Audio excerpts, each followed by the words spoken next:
Last week, Kevin and I discussed an Oxfam report that contained a startling statistic that the world's richest 85 people hold precisely the same wealth as the 3.5 billion poorest people. Now, if you saw the show, you won't be surprised to hear we got a rather large response. If you didn't, you'll understand why I got so much attention in just a moment. Let's start with part of our conversation from last week. The combined wealth, this is according to Oxfam, of the world's 85 richest people is equal to the 3.5 billion poorest people. It's fantastic. And this is a great thing because it inspires everybody, gets the motivation to look up to the 1% and say, I want to become one of those people. I'm going to fight hard to get up to the top. This is fantastic news, and of course I applaud it. What can be wrong with this? Really? Yes, really. So somebody living on I celebrate capitalism. $1 a day in Africa is getting up in the morning and saying, I'm going to be Bill Gates. That's the motivation everybody needs. Only thing between me and that guy is motivation. I just need to pull up my socks. I don't have socks. Okay, well, let's start with the obvious, because even for you, that came off sounding a little bit rude. You do not think it's fantastic that people are poor. That's not what you meant to say at all. No, I don't think poverty is fantastic. I don't think income disparity is fantastic.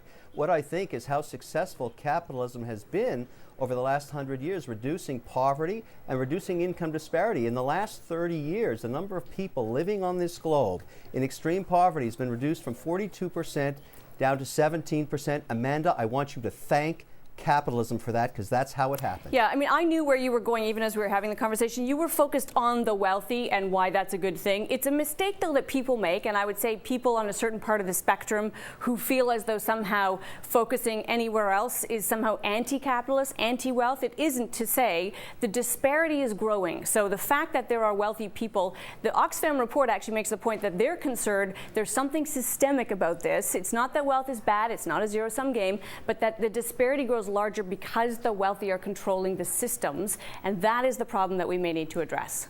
You know, I'm very concerned when Oxfam focuses on one country like the United States. I think this is a global problem. This was a global study. It was not at all one country. So it's global, but here's the concern I have. If you want to incentivize people to create wealth and start businesses and take capital risk, you can't start telling them that you're going to somehow overtax them, like in France at now 78%, or redistribute their wealth after they've had the success of actually putting it together. My point is that wealthy people provide taxes at different tax rates all around the globe, and we've seen tremendous success as a result of this system. Most countries have adopted a capitalistic society, and we've seen from 1900 to today, illiteracy, which is the best metric to measure, drop from 70% down to 20. This is capitalism. Thank it again, Amanda. Salute it. Nobody embrace is it. disputing it is fantastic. that capitalism is good. You know, far from the truth that I would say there's anything wrong with capitalism. It has its flaws, but when it has worked for mankind, and there's of course this period where incomes actually went up, the middle class grew in America thanks to the New Deal, thanks to capitalism used wisely in the hands of good policy.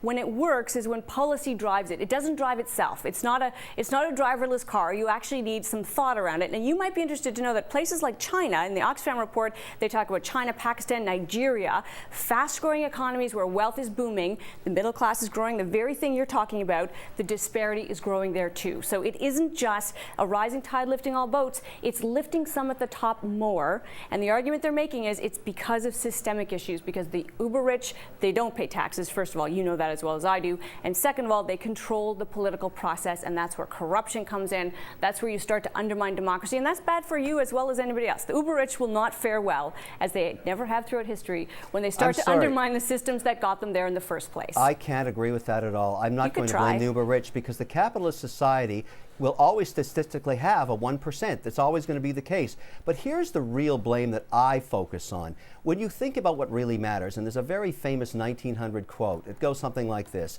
you feed a man a fish and you take care of him for a day. Teach him how to fish, you take care of him for his life. And I think this is about education. I blame governments around the world, because I'm agnostic. I've said to you many times, and you've agreed with me, that a third of tax dollars that come out of wealthy people's pockets are wasted by governments. Imagine if that third went towards education. We would compress the number of people that are in poverty dramatically. Everybody Continue agrees to make it smaller. education's important. Even the wealthiest countries in the world, like this one, the United States, aren't getting that piece right. I do want to address the redistribution thing, because you go right there every time, as though somehow there's this evil plan to take more money from the wealthy. And the truth of the matter is, Kevin, that the vast majority, when we talk about the 1% paying a disproportionate amount of tax, the 1% means doctors, lawyers, the upper middle class. The uber rich, the people on this list who have got billions, some of them pay no tax because they're taking all of their income as investment income. They have ways to get around the taxation system. You know that as well as I do. The same way corporations get around the tax system. That's the kind of problem that we're talking about. The systemic problem that keeps capital flowing in a tiny pool among the rich instead of down to workers in the form of higher wages or reinvesting in new business. You are completely discounting the tremendous value, both socially and economically, they provide by creating the companies that made them rich. Millions of jobs all around the world. What value is an oligarch in Russia? He is investing. What value is the Duke of Westminster? Amanda, These are not people who create wealth. Of course they're creating wealth. They're investing their money. They're investing their money because they want to make more money. Businesses. This isn't Bill Gates. I want you to embrace capitalism for all the great things it's done in the last 100 years. And you can't deny the fact the world's a better place. Thank you, capitalism. Thank you, thank you, thank you. Here's the part where That's I exactly say to what you matters. and every fringe member of the Tea Party, the fact that I see inequity, that I can read this Oxfam report and say there's something wrong, and that we as thoughtful human beings in democratic nations can actually work to improve the system, doesn't make me anti-capitalist, anti-market, anti-rich, anti-anything. It just means we can do better than we're doing, and to deny that actually just puts you offside permanently. You know what I hope happens, Amanda? Your son becomes a great capitalist, starts a business, becomes stinking rich, but I hope he and lives in a takes world care where of that doesn't make you, him a jerk. That's and all I can takes say. care of you in your old age.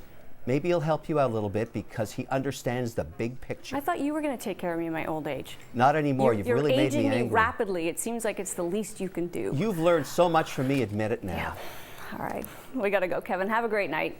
Take care.